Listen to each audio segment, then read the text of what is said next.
L'abeille vit un peu partout dans le monde, sauf dans les pays où il fait trop froid. Les abeilles vivent en société, dans une ruche comptant généralement entre 20 000 et 80 000 abeilles. La colonie se compose d'une reine, de plusieurs centaines de faux bourdons, les mâles, et d'ouvrières, qui constituent le reste de l'effectif. Les abeilles, en allant chercher le nectar, qui se trouve au fond de chaque fleur, frôlent le stigmate et les étamines et fécondent ainsi la fleur. C'est ainsi qu'elles transfèrent le pollen, d'une fleur à l'autre. Et jouent ainsi un rôle capital dans la pollinisation, la multiplication des espèces florales, et le développement des cultures fruitières, ce qui est capital pour la vie des hommes. La communication chez les abeilles est basée sur les échanges tactiles, à l'aide des antennes, sur des messagers chimiques, appelés phéromones, et sur un comportement remarquable, la danse des abeilles.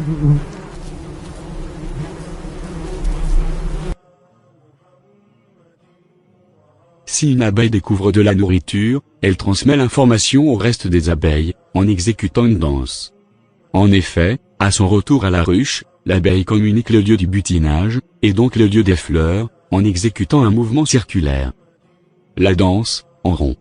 Cette danse, très simple, ne fournit aucune indication de direction, mais simplement l'odeur de la fleur, et que la nourriture est à proximité de la ruche, dans un rayon de 50 à 100 mètres. La danse, du 8. L'abeille, en arrivant à la ruche, exécute une danse du 8, dont le parcours rectiligne, fait un angle alpha avec la verticale. C'est le lieu qu'elle indique, et dans la direction du soleil, l'angle est nul, et le parcours rectiligne de l'abeille est sur la verticale. Si le parcours rectiligne fait un angle alpha, à droite de la verticale, alors le lieu qu'elle indique est d'un angle alpha, à droite du soleil. Si l'angle est à gauche de la verticale, le lieu indiqué est d'un angle alpha, à gauche du soleil.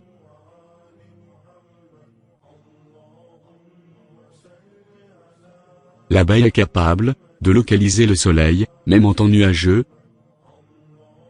et est aussi capable de corriger l'angle indiqué, en fonction du déplacement du soleil, au cours du temps.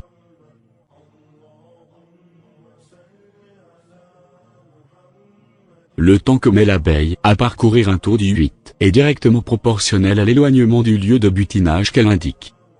Si le temps est court, le lieu est proche. Et si le temps est long, le lieu est éloigné. En effet, plus la danse du 8 est exécutée rapidement, et plus le lieu indiqué est proche. Inversement, plus la danse du 8 est exécutée lentement, et plus le lieu indiqué est loin. Conclusion. Une abeille qui a découvert un lieu de butinage, le communique à ses pairs, par l'exécution d'une danse frétillante spectaculaire, générant des vibrations dont certaines sont audibles, attirant ses pairs à elle, et par l'odeur du butinage, qu'elle leur transmet. L'abeille communique à ses pairs, par le langage du corps, dont les différents mouvements génèrent des vibrations, qui sont audibles par le reste de ses congénères. Et que dit le Coran sur les abeilles? Voici les seuls versets concernant les abeilles. De ces deux versets, on déduit que le Seigneur révéla aux abeilles et leur commanda 1. De prendre des demeures dans les montagnes, dans les arbres, et dans les treillages et les enceintes que les hommes font. 2. De manger de toute espèce de fruits. Certaines traductions en langue française induisent en erreur. En effet, dans le Saint-Coran, il n'est pas question de fakia, fruits qu'on mange, mais de tamara, soit tout produit engendré ayant de la valeur, comme le fruit d'un labeur, ou comme le bénéfice ou le gain d'un travail. Ainsi, le Seigneur exhorte les abeilles à manger, min, kouli, tamarat, donc de tous les produits engendrés ou conçus ayant de la valeur. Il est clair que le Saint-Coran, en utilisant le mot kouli tamarat, démontre que l'aliment de l'abeille est varié, et a de ce qui a de plus de valeur, dont entre autres le nectar, qui est la nourriture principale de l'abeille. Le méla, il s'agit là aussi d'un sirop sucré, mais qui est excrété soit par les plantes, soit par certains petits insectes. Le pollen, que transporte l'abeille, dans ses corbeilles collées à ses pattes, et qui est l'aliment exclusif des larves d'abeilles. On remarque que tous ces aliments des abeilles, nectar, méla, et pollen, sont effectivement des produits de valeur. On comprend donc le mot utilisé dans le verset tamarat, ou fruit de labeur, et produit de valeur. Ainsi, le Coran n'a pas utilisé le mot fakia, qui veut dire fruit tout court, mais a utilisé tamara. Si en langue française le mot arabe, fakia, veut bien dire fruit. En contrepartie, il n'y a pas d'équivalent du mot arabe, tamara en langue française, et le traduire par fruit induit en erreur les non avertis. Alors que tamara, utilisé par le Coran, veut dire produit de valeur, qu'on récolta après un labeur, et n'a nullement utilisé fakia qui veut dire fruit. 3. De suivre les sentiers du Seigneur, rendu facile pour vous. Dans sa quête des lieux de butinage, on remarque que les chemins et sentiers suivis, sont rendus faciles par cet extraordinaire langage que sont dotées les abeilles, dont entre autres la danse du 8, la capacité de localiser le soleil, même en temps nuageux, et aussi la capacité de corriger l'angle indiqué, en fonction du déplacement du soleil au cours du temps. Et le résultat de tout ça? De leur ventre sort une liqueur. Le miel. Le miel sort de leur ventre.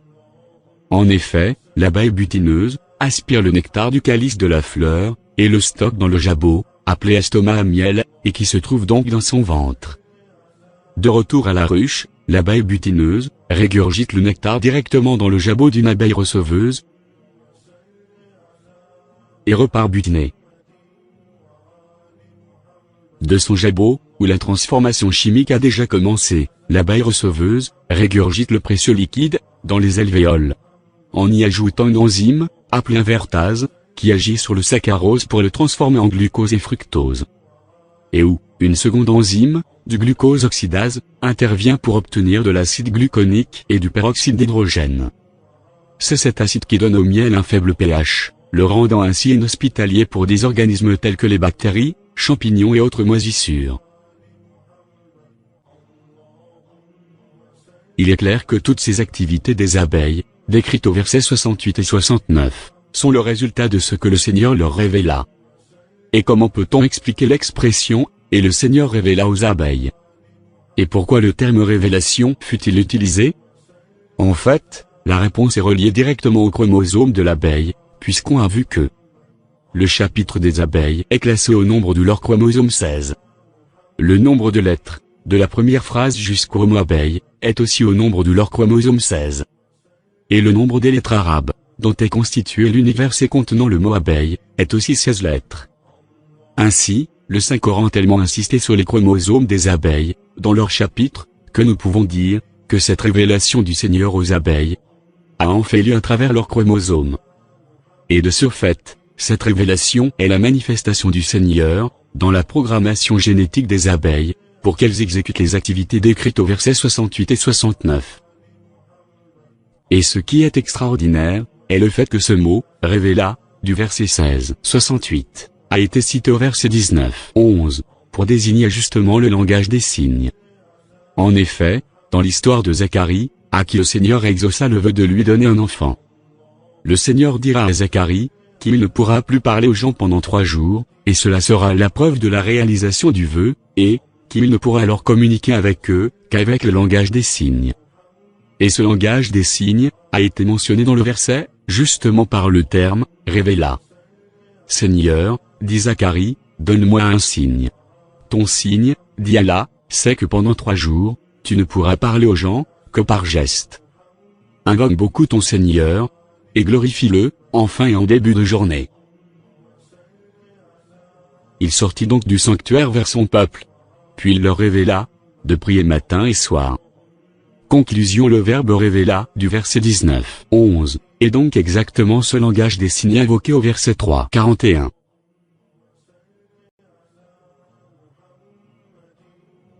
La preuve expérimentale que ces activités sont une révélation du Seigneur, et donc un ordre que les abeilles doivent observer à la lettre, est le fait que 1.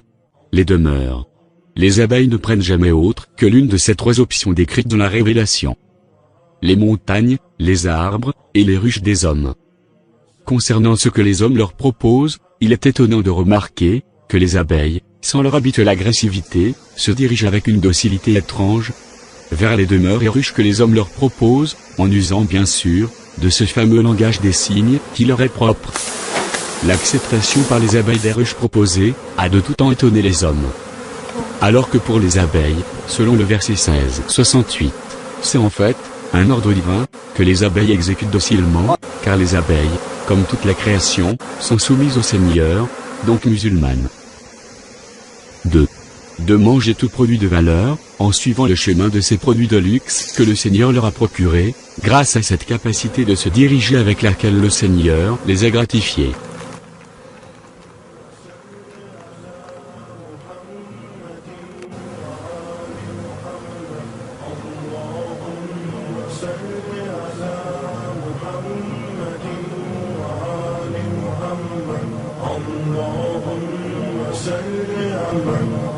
اللهم صل على محمد